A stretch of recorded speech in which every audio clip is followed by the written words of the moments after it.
And the Center for Peace and Advocacy executive is calling on the government to enforce the rule of law to protect civilians against communal violence and mitigate the vice, citing the recent UNMISS incident report on rights abuses and crimes. These stories and more coming to you in this news bulletin with me, Nyadong William, and now the news in details.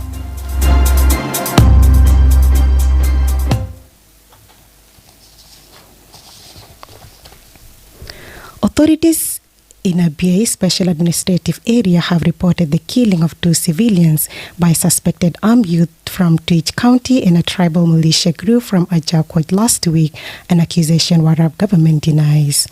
According to the press statement released by Abia Acting Information Minister on Monday, suspected armed youth from Warab State believed to have attached themselves with another tribal militia group from Inakwach, Ajakwach launched an ambush at the road of Matiang, Dale Wall of Rumamer. The incident resulted in the killing of 2 civilians. The letter condemns what it's described as continuous attack on civilians and call upon UNESFA and SSPDF deployed forces within Abia Box to beef up their mandate and render effective security and protection of civilians. When contacted, Warab State Information Minister William Wol Mayom denied the accusation, saying it is a mere lie. Mayom says its government is only aware of the SSPDF forces who had been deployed at the buffer zone and have been preventing Warab youth from crossing to Abia area with risk measures outlined. He also stresses that Warab youths are obeyed by the directives of the president. Mere lie. Our state is not aware of this. What we know is that there is Abia and Twitch Mission forces that are being deployed under the administration of Major General Joseph Akwai Ajak, who is currently at the buffer zone, and there is no any person allowed from the side of Warab State, particularly Twitch, to cross to the scene because there has been an area under deployment of the SSPDF. So there is no any person from the state, unless otherwise they must check their file rank at the area of the site of the incident. Otherwise, Warab State is abided by the directive of His Excellency General Salva Kiir Mayardit, the President of the Republic of South Sudan. The Petroleum Minister is appealing to the government of South Sudan to invest oil revenue in other sectors to stop reliance on the proceeds. Put Kang Chul said this during a press brief on the resumption of oil production in the Upper Nile State in Juba yesterday. What we have been appealing for as the Ministry of Petroleum to the government of South Sudan is that whatever proceed that we get from the oil proceed, let us use it on other sectors so that we don't rely on one sector. According to economic experts, utilizing oil revenue is a strategic move to reduce the country's economic dependence on the oil industry.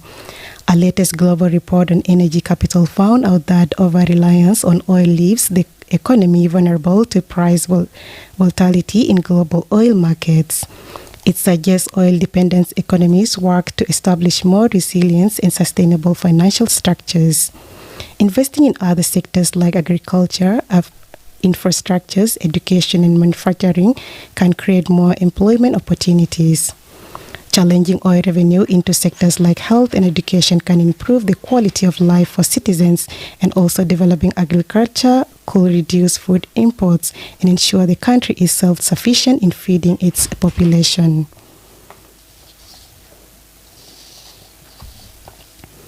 The Center for Peace and Advocacy executive is calling on the government to enforce the rule of law to protect civilians against communal violence and mitigate the vice, citing the recent UNMISS incident report on rights abuses and crimes. According to the United Nations mission in South Sudan, between July and September 2024, the UN Peacekeeping Mission's Human Rights Division documented 206 incidents affecting 792 civilians.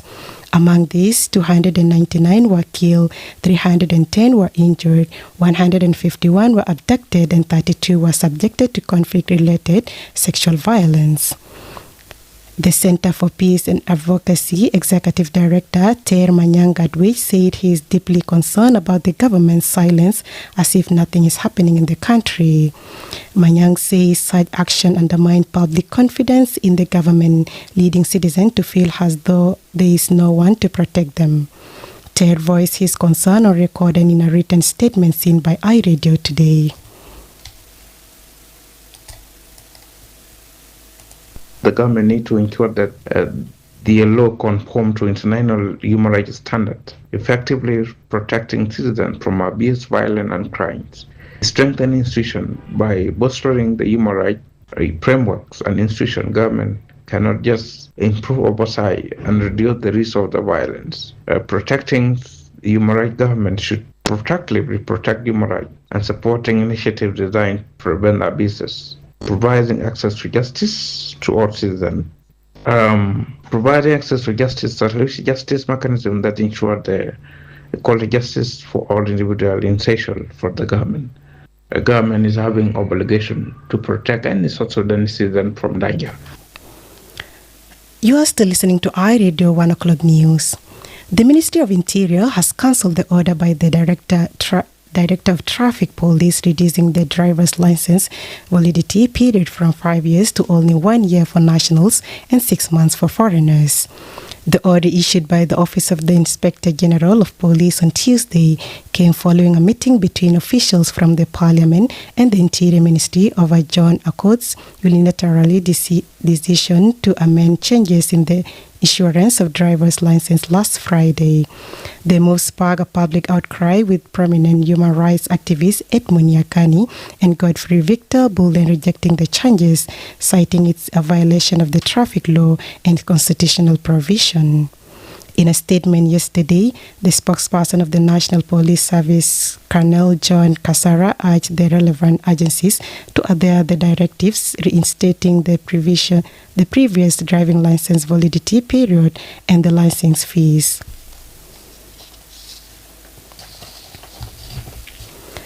The chairperson of person with visual impairment is encouraging persons with disabilities to participate in civic processes to promote inclusion of the group ahead of the next year elections. Mawood Lewis, who is also one of the visually impaired persons, called upon his associates to engage in making changes by active involvement in policy shaping. While emphasizing on the importance of their participation in policy making, Mawood called upon the public to recognize the fundamental rights of persons with disabilities. Mawood urges the government and partners to quickly implement the United Nations Convention on Rights of Persons with Disabilities. He made the remark while commemorating the World Braille Day celebrated on Monday at the Physical Rehabilitation Reference Center in Juba. I have spoken a lot, but it is important to stress some crucial issues that people with disabilities should take into consideration.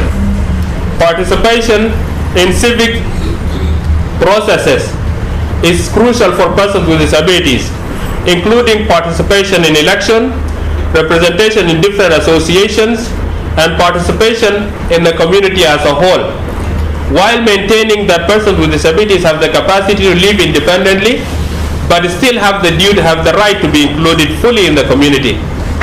It is also crucial to emphasize the fact that persons with disabilities, as important members of the community, are entitled to all the fundamental rights recognized by the international human rights law.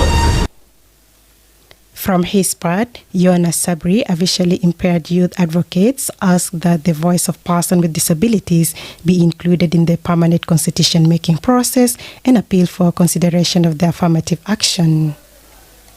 Don't forget the NCRC, which is the National Constitution Review Commission. My calling to them, because now we are still in constitution-making process. So I mean to understand, it has started or it has not yet started, but the voice of person with disability need to be included where in the constitution making process, like the 2% affirmative action of person with disability, it must be included in the constitution making process. And the South Sudan National Disability Policy must be included in constitution-making process. You are listening to iRadio 1 o'clock news, and now to the international news with my colleague Wal Mapal. A very good afternoon, Nyathong William. In the regional and international scene, the U.S. has accused the Sudanese Paramilitary Rapid Support Forces, RSF, of committing genocide and imposed sanctions on its leader. The U.S. Secretary of State Antony Blinken on Tuesday said Mohammed Hamdan Dagalo, also known as MET, was being punished for his role in systematic atrocities against the Sudanese people during the 20-month conflict. He said the RSF and allied militias were responsible for the murder of men and boys, even infants, as well as brutal sexual violence against women on ethnic grounds. The militias have also targeted fleeing civilians and murdered innocent people escaping the conflict, Blinken said. Elsewhere, South African actress and singer Winnie Khumalo has died at the age 51 after a short illness, her family has announced. The Afro-pop singer was known for her long musical career, which began in the 1980s and also appeared in popular South African TV series. She is best known for her hit song Live My Life and has collaborated with prominent South African artists, including the late Brenda Fassie.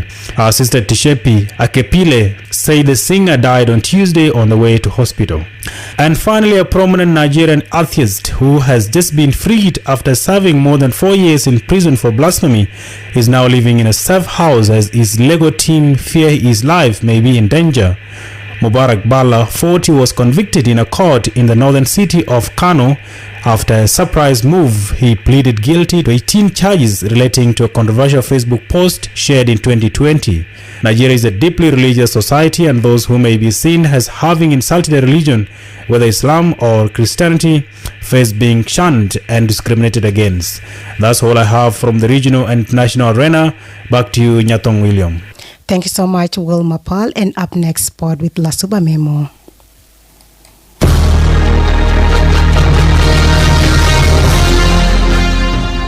Thanks, Nyadong William. In the world of sports, let's begin at home. Eastern Equatoria champions caused a big surprise by defeating Royal Juba in the Premier League after 2-0 victory in the third week of South Sudan Premier League yesterday at Juba National Stadium.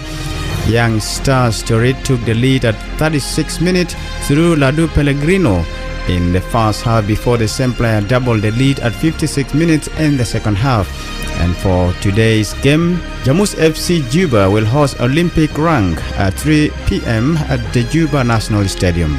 Elsewhere, France World Cup winning manager Didier Deschamps says he will step down after next year's tournament in the United States, Canada and Mexico.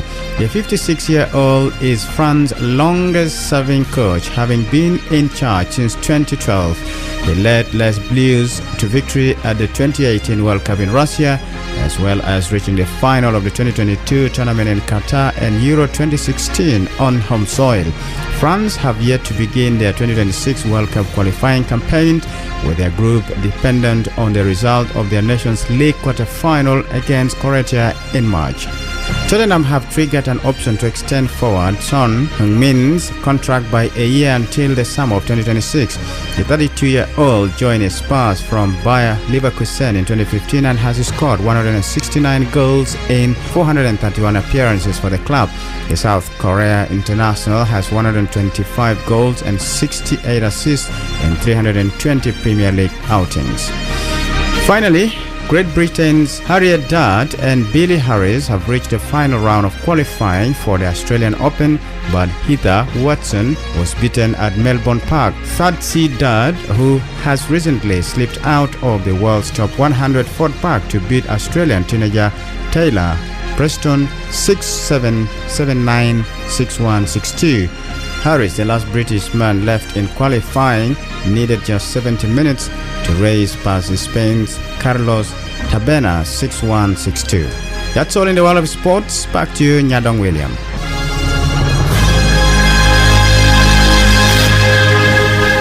Thanks, Lasuba Memo. You are listening to iRadio News, and to end this news bulletin, here are the headlines once again.